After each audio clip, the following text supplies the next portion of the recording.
Shalom saudara-saudara yang saya kasihi di dalam nama Tuhan Yesus Kristus.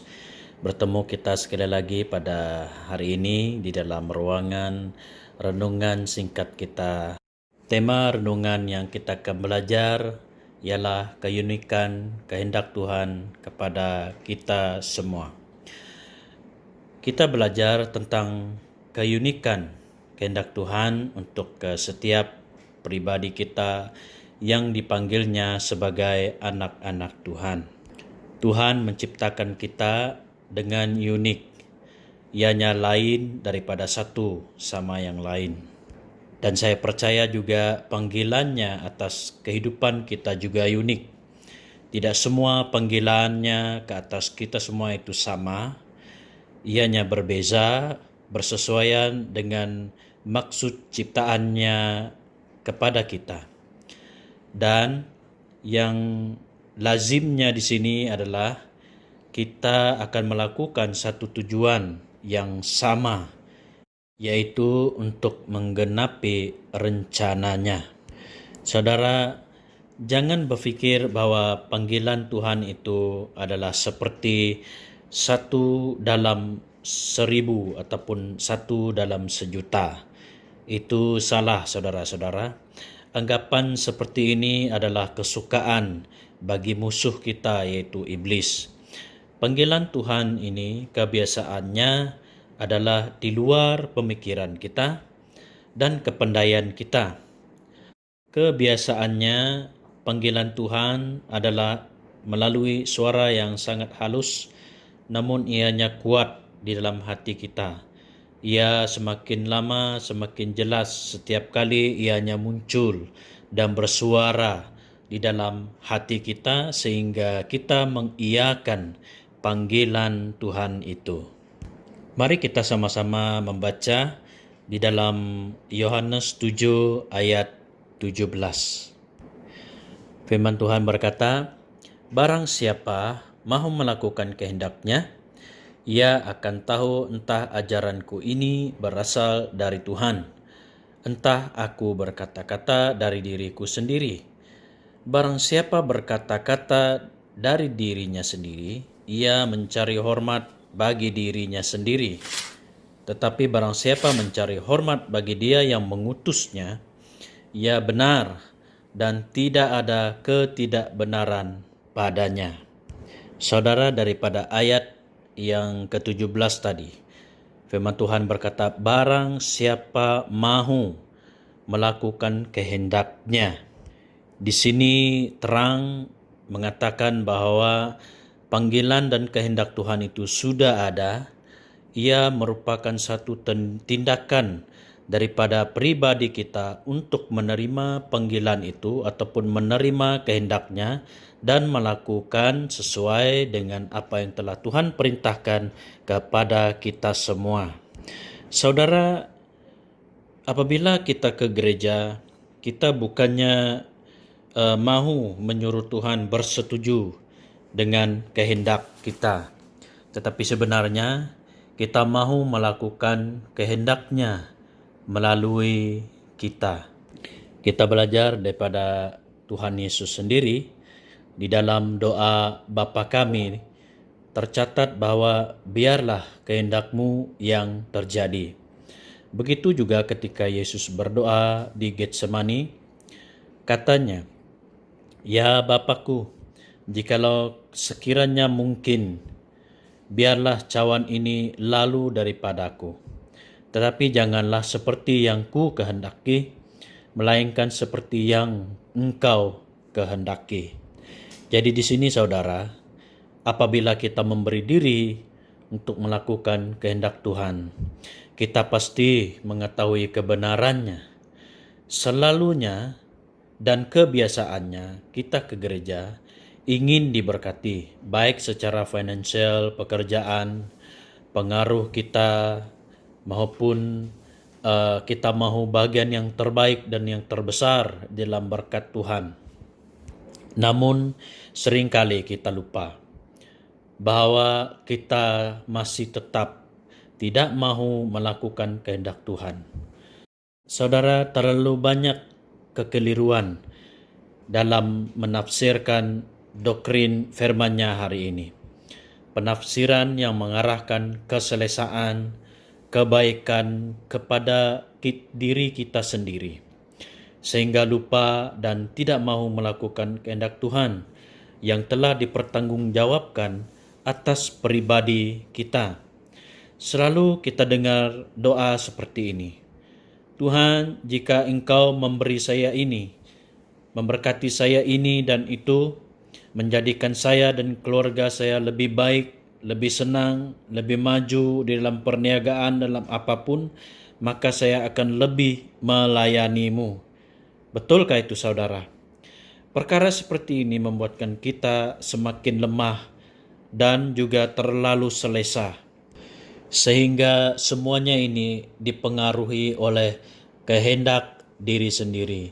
Saudara, ini adalah suatu sikap dan sifat yang tidak sehat di hadapan Tuhan, karena ia akan mengakibatkan kemampuan dan sensitivity mengenal serta mengerti kehendak Bapa itu diketepikan dan lenyap. Secara ringkas, di dalam kitab Malayaki mengingatkan kita bahwa ada dua golongan manusia, yaitu orang-orang yang takut akan Tuhan dan menghormati namanya dan beribadah kepadanya. Dan golongan yang kedua adalah orang-orang fasik, yaitu orang yang tidak beribadah kepada Dia.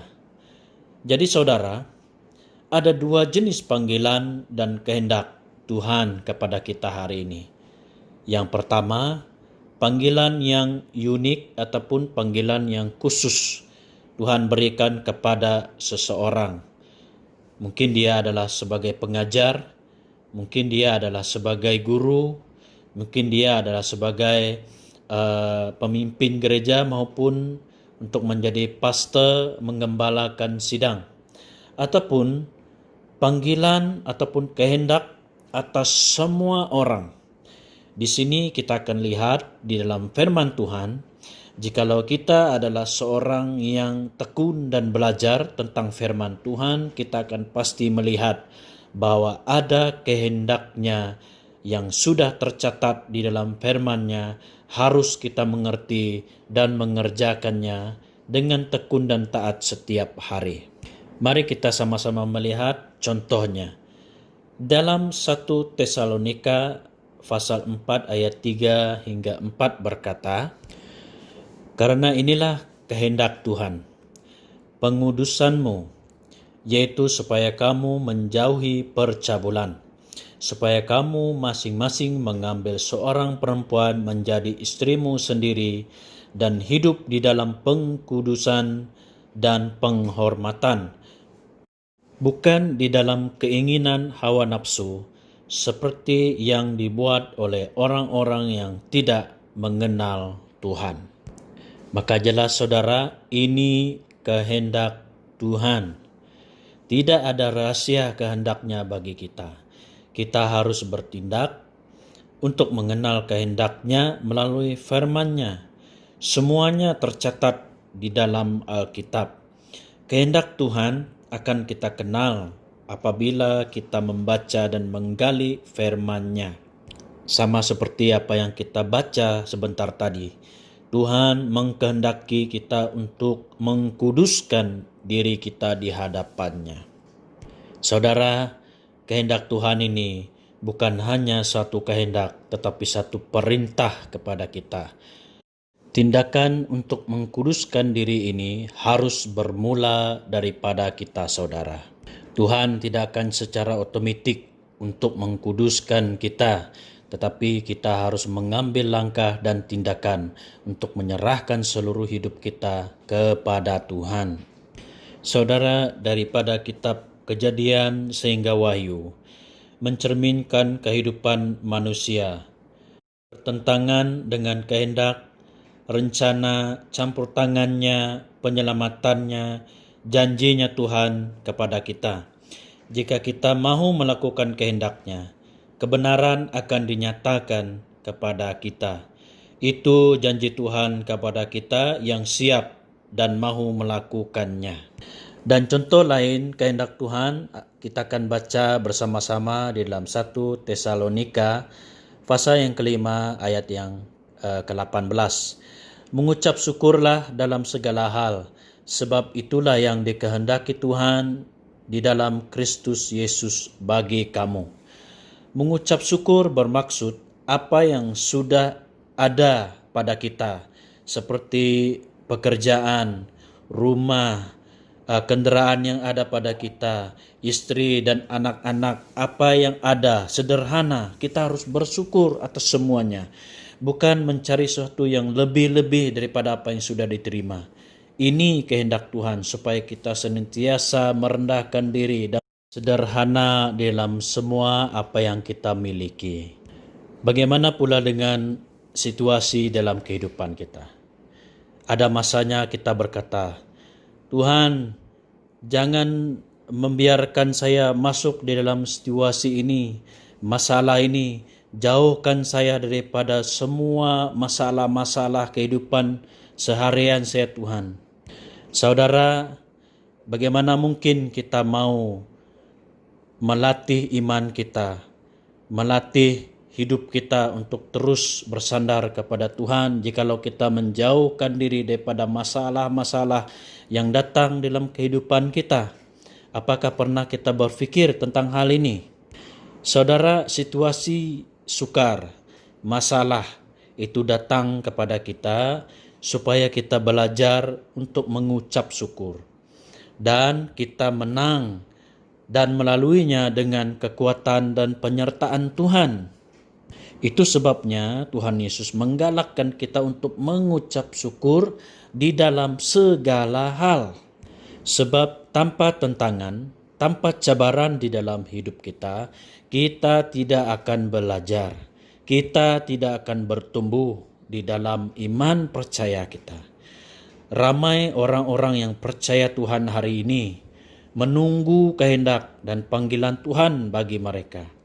Jika kita benar-benar murid-murid Yesus, kita harus membaca dan mempelajari firman-Nya, karena firman-Nya adalah kehendak-Nya. Jangan tunggu, saudara. Semuanya sudah ada dan tersedia, dan jelas sekali di dalam Alkitab. Ada juga yang menginginkan mujizat terjadi, ingin menjadi pengkhotbah terhebat, misionari terhebat, pekerja terhebat, dan semuanya terhebat, namun masih lagi tidak mahu melakukan kehendak Tuhan. Sebagai contohnya, di dalam Efesus pasal 5 ayat ke-25. Hai suami, kasihilah istrimu sebagaimana Kristus telah mengasihi jemaat dan telah menyerahkan dirinya baginya. Jangan hanya bermimpi untuk menjadi pemimpin yang hebat dan melakukan pelayanan yang hebat-hebat, tetapi tidak mengasihi istrinya, tidak mengasihi anak-anaknya, sama seperti Yesus mengasihi jemaat. Apakah Tuhan Yesus akan berkenan kepada kita apabila kita benar-benar melakukan pelayanan kita, melakukan tugas kita, namun di rumah kita langsung tidak mengasihi isi rumah kita, keluarga kita, istri kita, sama seperti Yesus mengasihi jemaatnya? Saudara, renungkan hal ini. Maka di dalam Petrus, 1 Petrus pasal yang ketiga ayat ke-7 berkata, demikian juga kamu suami-suami, hiduplah bijaksana dengan istrimu sebagai kaum yang lebih lemah. Hormatilah mereka sebagai teman pewaris dari kasih karunia, yaitu kehidupan, supaya doamu jangan terhalang. Saudara, ini juga kehendak Tuhan. Suami istri harus hidup saling menyokong. Suami harus menjadi seorang yang baik, menyesuaikan diri dalam keadaan istri, dan bukan menaik tarafkan keegoan dan kekuasaan diri dalam rumah tangga. Ini tidak baik dan tidak sehat, saudara. Ingat, suami istri yang bahagia, yang hidup baik, berkenan kepada doa mereka dijawab oleh Tuhan. Bukankah itu suatu yang baik, suatu yang luar biasa, saudara? Apabila suami istri sama-sama mengasihi, sama-sama hidup bersatu baik, segala doa mereka akan dijawab oleh Tuhan. Maka tidak ada satupun yang menghalangnya. Saudara, kehendak Tuhan ini selalunya sukar. Jikalau kita mengandalkan diri dan tidak mau merendahkan diri, berserah penuh kepada Tuhan secara sukarela. Tetapi Tuhan pasti akan menyokong, Tuhan pasti akan menuntun kita pada waktu kita merendahkan diri dan taat mengikuti kehendak-Nya. Saudara, kita berdoa supaya Tuhan menguatkan kita, Tuhan menunjukkan jalan bagi kita pada saat kita mahu melakukan kehendak-Nya setiap hari. Kita akan mengenal siapa pribadi Tuhan kita secara pribadi apabila kita mulai mendekatkan diri kita melalui firman-Nya. Kita harus mendisiplinkan diri kita untuk mendengar, untuk membaca firman-Nya setiap hari. Karena firman-Nya ini sudah tersedia, sudah dibukukan dengan baik, adalah suatu tindakan kita sahaja untuk mengambil, membaca dan merenungkannya setiap hari. Maka saudara, apabila kita setia, kita lihat di dalam Wahyu pasal 3 ayat yang ke-8, Tuhan berkata, "Aku tahu segala pekerjaanmu. Lihatlah, aku telah membuka pintu bagimu yang tidak dapat ditutup oleh seorang pun. Aku tahu bahwa kekuatanmu tidak seberapa, namun engkau menuruti firman-Ku dan engkau tidak menyangkal namaku." Indah sekali saudara, karena Tuhan sendiri akan melihat dan memperhatikan apa saja segala pekerjaan dan tindak tanduk kita di bumi ini. Dan apabila kesetiaan kita itu berkenan di hatinya, Tuhan pasti akan membuka pintu bagi kita di mana tak seorang pun yang dapat menutupnya. Dan jelas sekali juga di dalam firman Tuhan dalam Wahyu 3 ayat 8 ini, Tuhan berkata, Dia tahu kekuatan kita tidak seberapa. Di sini pertolongan daripada Tuhan itu nyata. Dia akan memberkati kita, Dia akan menolong kita, Dia akan memampukan kita. Dia juga akan memberikan pengertian kepada kita. Dan sebagai rujukan kita yang terakhir, di dalam 1 Petrus pasal 2 ayat ke-15 mengatakan, "Sebab inilah kehendak Tuhan, yaitu supaya dengan berbuat baik kamu membungkamkan kepicikan orang-orang yang bodoh."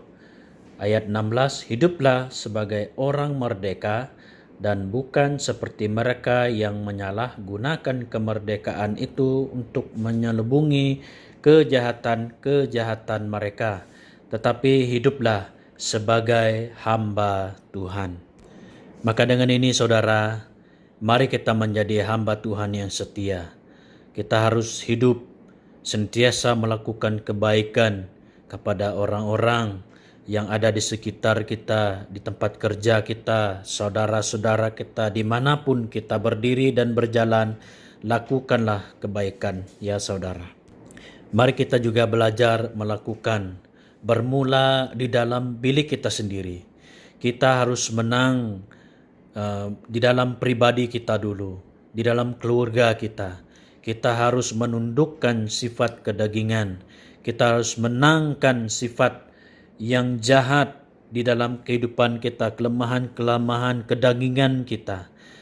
Dan apabila kita sudah menguasai sifat kebaikan, sifat kelemah lembutan, sifat kerendahan hati di dalam keluarga kita masing-masing, maka Tuhan akan memberikan kekuatan.